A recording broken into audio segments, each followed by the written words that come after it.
First step for thrust washer is remove your oil pan. I'm pretty sure this has never been removed. It's original. So it's kind of interesting. There's 23 bolts, 1/2 inch spring washers. 4 of them are longer than the others. Kind of make a note of that. The longer ones go at the rear, which is right here. You can tell where they go because they got the reinforcing plates. See this plate 1, plate 2? That's where the 4 longer bolts go. And obviously, you're gonna clean this up and remove all the gasket material. You can kind of see I've got probably about 1/8 inch of sludge in the bottom here.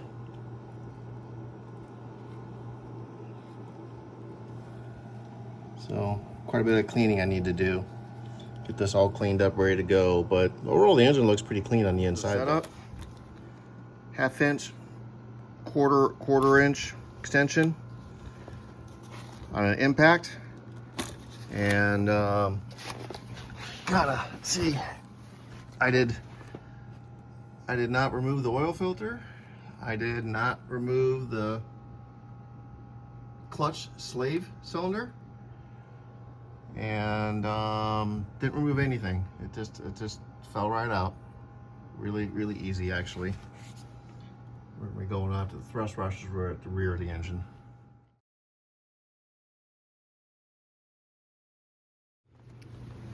So now we're going to work on refitting an upgraded sealing block that's made out of steel and not aluminum. That way we can torque these properly and get everything sealed up a little bit better. You want to have your Bentley manual, and you want to get to section 12.25.11, and you're going to want to read these directions, especially the refitting part, and follow these exactly. This kit comes with the bar and the wedges. But you will need 2 gaskets. They're about 50 cents a piece. Get them from your normal suppliers like Moss Motors. I purchased my bar from the guy who did it first, and that's Marc over at Classic Technologies. And he shipped it to me. And then here's the new bar, front sealing blocks made out of steel. That way we can torque down that oil pan, help prevent leaks. And it comes with 2 wedges. They're just about the right size. So that's fine. I am gonna taper it a little bit on the end to help for it getting in. And so that's good. You put these in towards the end. And so this is it. It's the front sealing block. And what we're going to end up doing is removing this screw, this bolt, this screw, and then these 2 screws. And then we're going to carefully attempt to pull this away and keep that gasket intact, because the only way to replace that gasket is to take the whole front of the engine off, and we are not doing that. And so that's the next step, is to start the roof process. You may end up having to use a razor blade and try and work it in a little bit right here to loosen things up. We'll see how it goes. I'm gonna remove this bolt first since it looks the trickiest. Open in. How I'm gonna get at these 2 screws here is I got this weird gadget from Amazon. Put the biggest flathead I had on, and it should, yeah, they're not on there very tight, but it is ratcheting. So I should be able to get these out. Yeah, they're pretty loose. I should be able to get these out pretty easily. And this one will probably come pretty loose too, but you're gonna take a look. There we go. Oh, that was easy, yeah. So I'm gonna take out these 3 first, and then I'll do the 2 big screws. Okay, all 3 of these are out now. Only took a minute. It's got just a big screwdriver, and hopefully these are, oh, they're very loose.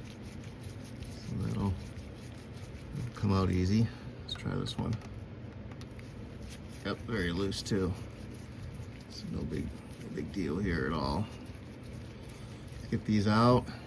And it's going to be stuck there because there's two small gaskets on the back side and there's a gasket right here.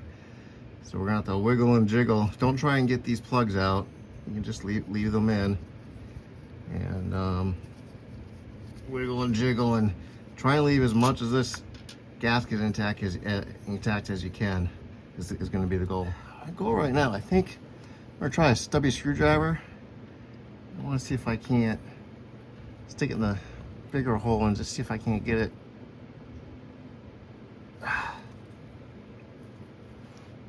broke free a little bit. Oh yeah. Okay, it moved open.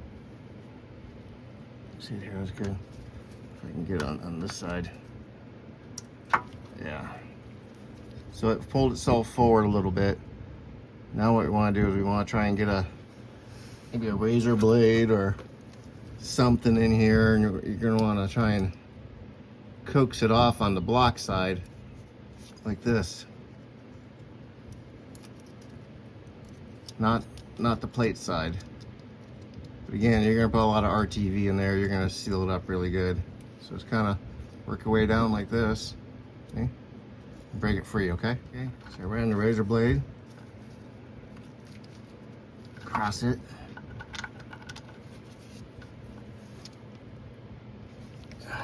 Best I could. Now I just gotta wiggle and jiggle and there she is. Yeah, took some gasket material with her, unfortunately, so I'm gonna have to patch that up the best I can. It is what it is. Next, you're gonna want to clean this up and get these old gaskets out right here in these two corners, so you can prep it. I'll replace it with new ones. I found traditional razor blades that didn't fit well in there. What's helping me the most is this little razor blade kit I got.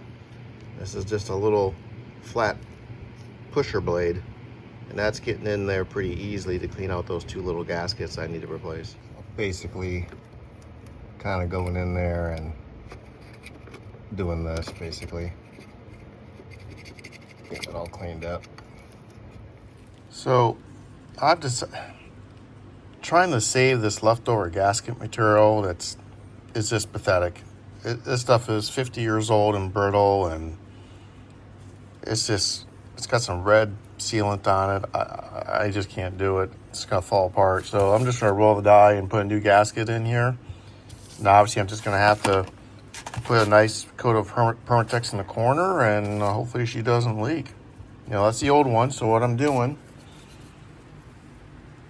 is I cut a piece of gasket material, and I ultra black gasket maker, oil resistant, and I've attached it to the side.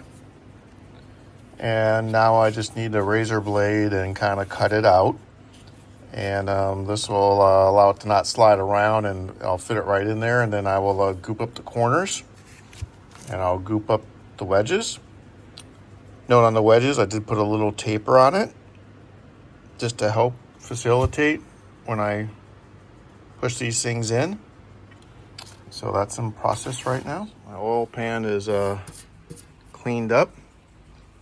For here, of course, that's a magnetic plug, and I always seal it with the yellow tape because it's good for petroleum oils, not the white plumber's tape. There's some things I noted on here is for the rear, these two in the back, they're longer bolts, need to be at 10 pounds because you're going into aluminum. So I'm putting a note there so I don't forget about it when I'm under the car. All the rest are going to be at the higher torque, which I think around 16, including the front, because my new sealing block is steel. And the other thing that I'm noting is this is a reminder for me to seal the threads with the Permatex, because this bolt goes into the oil sump galley, we'll call it. And then same thing up here is these two bolts into the sealing block go into the oil galley, and so does this bolt here. So on the thin side, I want you to label these 3, and you're going to want to put gasket sealant on the threads of the bolt and then insert it, because that's a good spot for oil leak there. All the others stay sealed, and you want to seal this one too on the rear right behind the drain pan bolt. And a reminder to put these at 10. If you keep in your aluminum sealing block up front, these 2 are also going to be at 10 pounds. And you can label that 10 and 10 as a reminder to not over torque them. Here are all the bolts all cleaned up, ready to go. And I got my 4 longer ones up front here. And then again, those ones that need to be sealed, I'm just going to put some ultra black onto like the bottom half of these threads.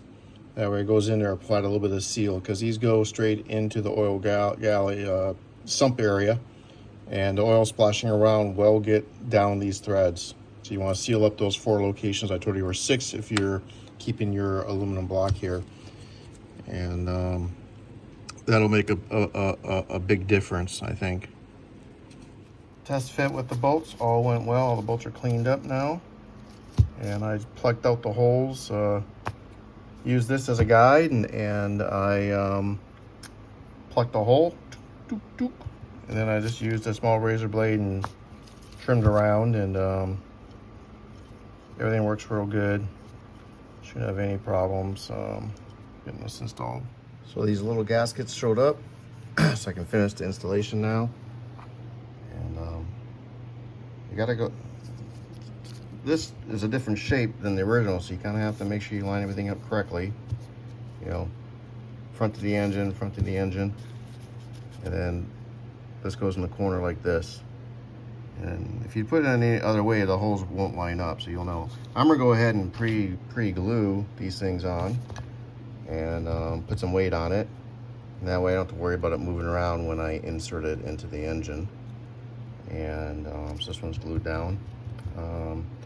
They're like 50 cents a piece. I had $10 shipping, so I bought a spare slave because it's 20 bucks, and just to make it more sense for me to pay for the shipping cost to get these 2 gaskets here. And it's no big deal, I need a slave anyways. All right, so we're gonna let that seal up and then cure up, and then we'll install it.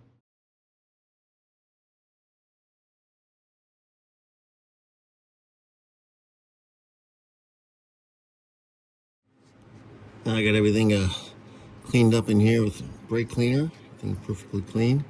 We're going to do a test fit, and these are all sealed on now. And we'll see how the new sealing block fits in there. Oh, there we go. Yeah, nice. The goal is, of course, you need this to be perfectly flat with this. The only thing I could find was my bullet level. I'll probably be able to spot check it like this, hold it in place. So the bullet level should hold it tight against the block, and then the magnet should keep it where it's at. And what we're going to do is we're going to tighten up the front bolts first to hold it in place, and then we'll tighten up the 2 screws here at the bottom. And remember, these are for your oil pan right here.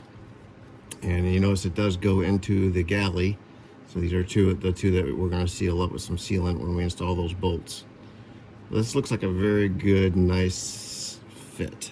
So I don't think I'm going to have any issues. And again, I'm using a bullet level. Let's kind of hold that in place while I'm tightening up the bolts up front.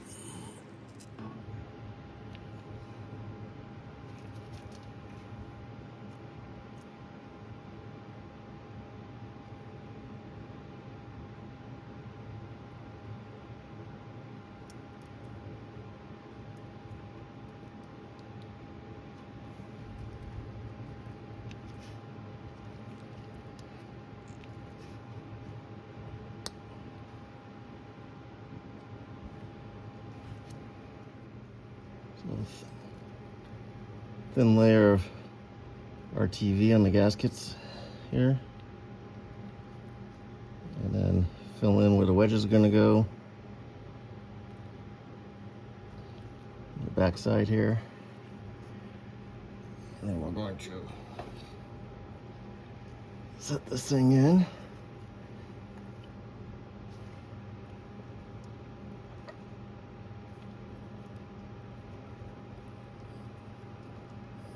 There we go.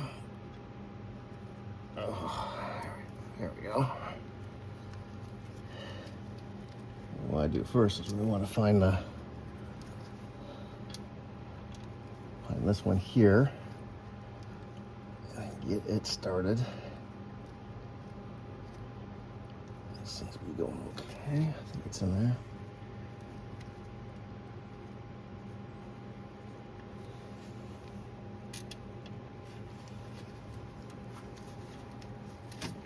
Keep working, just get it in there loose, a little bit loose. Get these 2 screws in. You're almost there. The torque on these is 10 foot-pounds, but you're not getting a torque wrench in there with the pulley on. So you're just gonna have to, you know, wing it. 10 isn't very much, as you know. That's why we got all that gasket sealer in there. Once you got these finger tight, go ahead and get these started.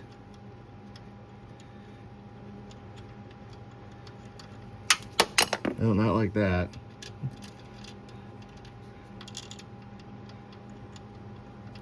And just get them in there while everything's still a little bit loose. These are kind of a pain to start. I ended up putting a little hole punch in here to kind of line it up and pull it forward towards the front of the engine. That seemed to help get it lined up so I can get this one in. Now it's lined up and working a little bit better. And we're just gonna leave it kind of loose. Tighten these last.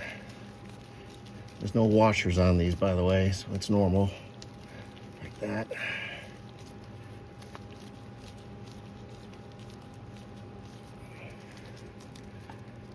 Okay, that looks good. We can clean this up a little bit.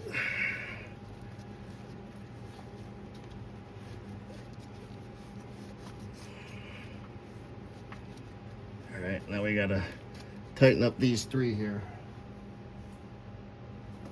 You're gonna do the bolt first.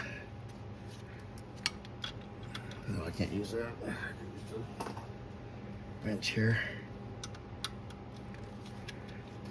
Just gonna kind of push on this while I tighten it.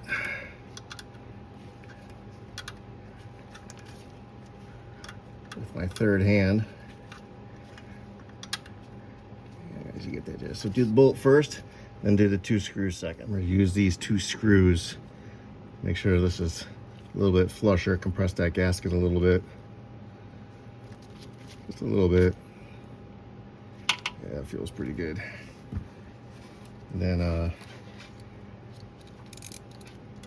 start tightening these screws here. Which isn't fun. You can put a torque wrench on these 2 screws if you want. If you want to check it, make sure you got at least 10 foot-pounds on it. I hate doing screws.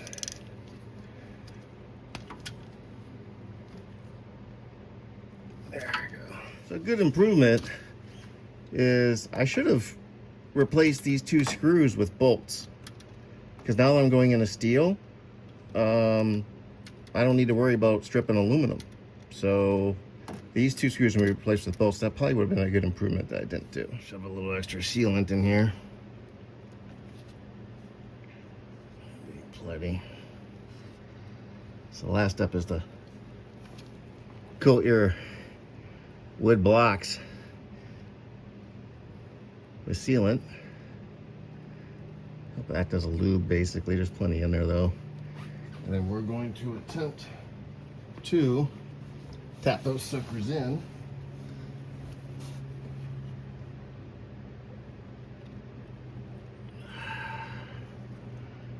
There you go. Yep, that works. Now before I tap it, I'm gonna get the other one started. Same process. Lube it up, tap it in. That was just plain awkward. This side, the only way I could get my angle is I just had to use the butt of my head, tap it in like this to get it started. Anyways, now that they're both started, you can tap these flush.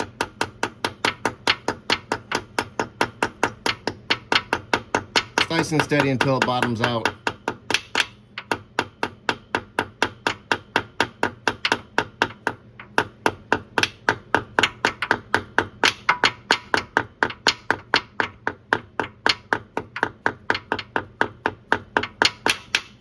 Which I think it has because it's kind of mushering up right now. And then tap the second one in. All right, now get your trusty razor blade. You want to work on cutting these things carefully flush. Just kind of work your way around until it slices off. And work on that one, work on this one. And you're gonna leave them flush. I tell you, this is some hard wood. Looks like I just about got it. This side, at least. The razor blade fell apart, so I just gotta use this raw. Looks good. I gotta work on this one. That's pretty much it. Things tightened up, cleaned up, things flush. And you want to run your finger across it. Make sure it's flush. And obviously you're going to put a lot of, when you do your oil pan gasket, you want to make sure you got a lot of sealant in these areas wherever you're changing metals. It's going to be a weak spot for the gasket to seal. And then make sure you seal up put a little sealant on your threads when you do these two screws like I showed you earlier. Good luck.